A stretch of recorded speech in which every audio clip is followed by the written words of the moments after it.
بعد الانتصار الكبير اللي حققه المنتخب الوطني المغربي في كأس العالم وأنه غادي ينتقل إلى الجولة التالية، فغنشوفوا على أن العديد من الدول اللي كتحسد المغرب واللي ما باغاش على أنه يزيد لقدام، وهذا الشيء هذا شفناه في العديد ديال التدخلات الحكومية اللي كتقوم بها دولة الجزائر الغربية في حق المملكة المغربية. وفي كل تقدم غادي يقدر يحققه المغرب فالجزائر غادي تكون عندها دائما معارضة.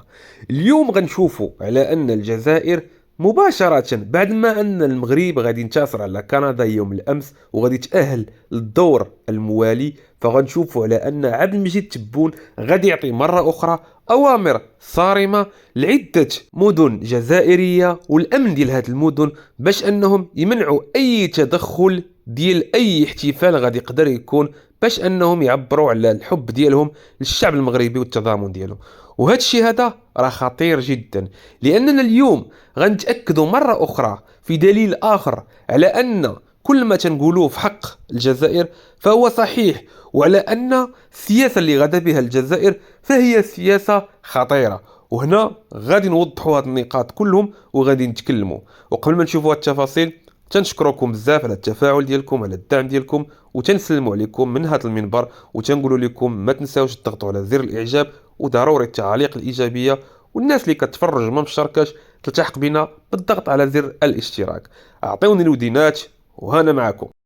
مباشرة بعد التأهل ديال المغرب واللي غادي يقدر انه يعبر الى الدور التالي، فغنشوفوا على ان في وسط وهران وفي وسط الجزائر وفي وسط عدة مدن جزائرية غنشوفوا على ان الراية المغربية غادي ترفع بشكل عالي.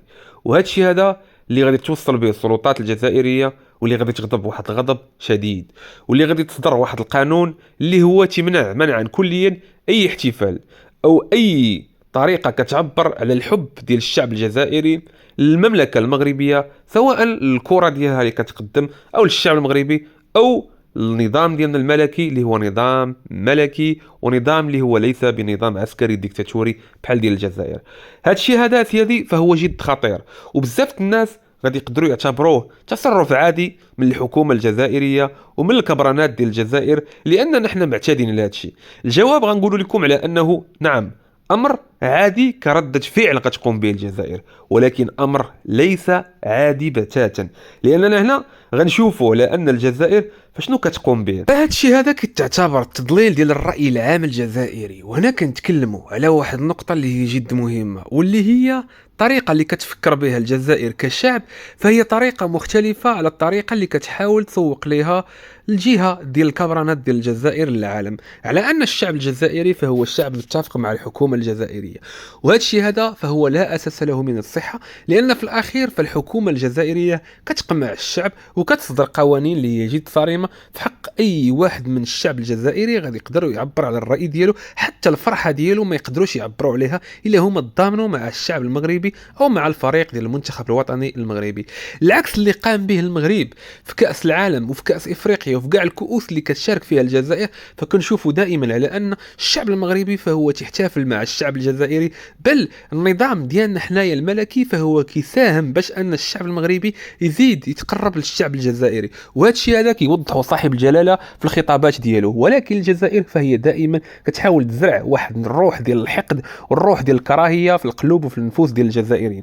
وهذا الشيء علاش حنا بغينا نتكلموا على هذه النقطة اللي هي جد ضرورية. وهذه الرسالة فخاص الشعب الجزائري هو اللي يستافد منها، وهو اللي يعرف فعلا على أن النظام ديالهم هو سبب هذا المشكل اللي واقع حاليا بين المغرب وبين الجزائر، وأن المغرب فهو كيبقى واحد الضحية. ملي كنتكلم على المغرب ضحية فماشي من الناحية ديال أن المغرب ضعيف أو أن المغرب تقولب أو أن المغرب وقعت له شي حاجة، لا، المغرب ضحية في الإعلام اللي كتروج ليه الجزائر على أنه هو المجرم وهو اللي كيدير المشاكل. لا، ضحية ديال المعلومات الغالطة وديال التضليل اللي كتقوم به الجزائر عن طريق الكبرانات ديالها.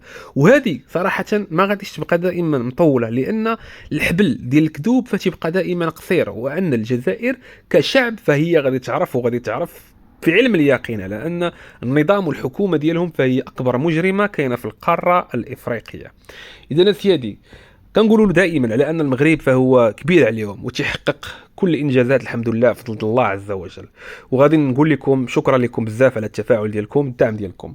غنخليكم مع بعض الفيديوهات اللي كتعبر على التضامن ديال المملكه المغربيه شعبا وحكومه خارج ارض الوطن. فيديوهات اللي وصلوني من عند الاخوان اللي كيعيشوا في الديار الاوروبيه اللي كيعبروا على الفرحه ديالهم. خليكم تفرجوا والسلام عليكم.